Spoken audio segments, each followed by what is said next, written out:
Good morning! I am going to unbox.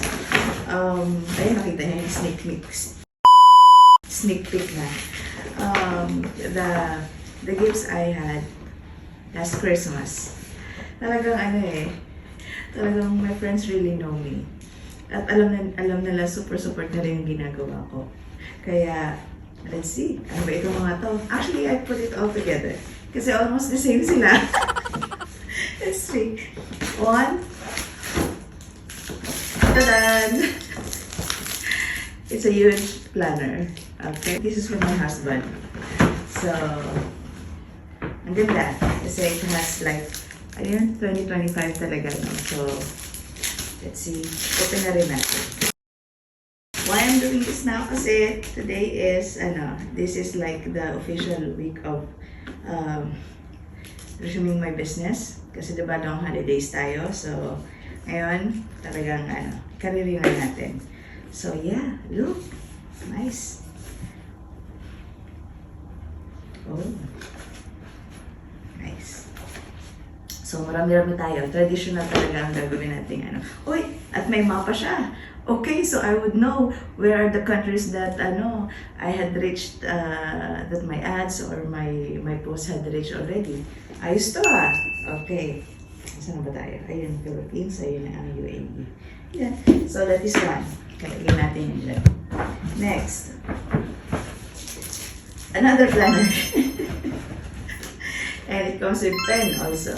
And this one shows 2025 to 2026. So, hanggang 2026 ko ito magagamit. Okay. At meron pa siyang mga ganito. So, like, months. Open din natin. Open na. Unwrapping tayo. Hindi unboxing. Unwrapping. Okay. Yan. So, this one is from Abby.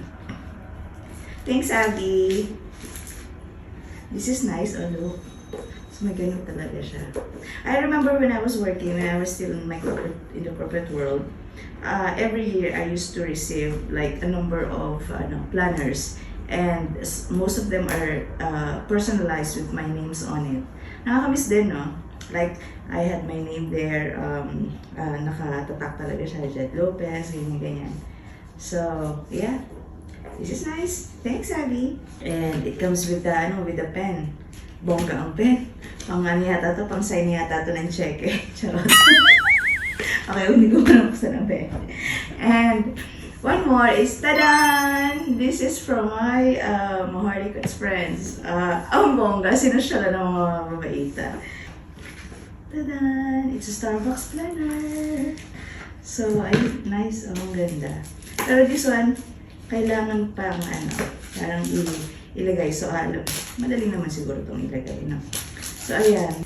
Ang syalan niya kasi may pen din siya. And yeah, it's handy. So, ito pwede siguro itong lagyan ng business cards. Bongga. It's really cute. Thank you, thank you, girls. Thank you.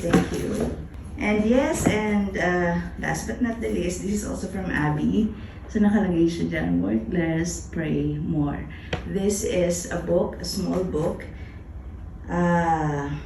Na-umpisan ko na yung first page pa lang kagabi. And yes, this is really nice. A woman's devotional guide to anxiety-free living. Yes, we all this. Because lahat naman tayo talaga, may mga worries, may mga stress tayo dyan. Pero ano bang makakalaban? Prayer, right? So, ayun. Thanks, Abby. This is so thoughtful of you. Thank you so much.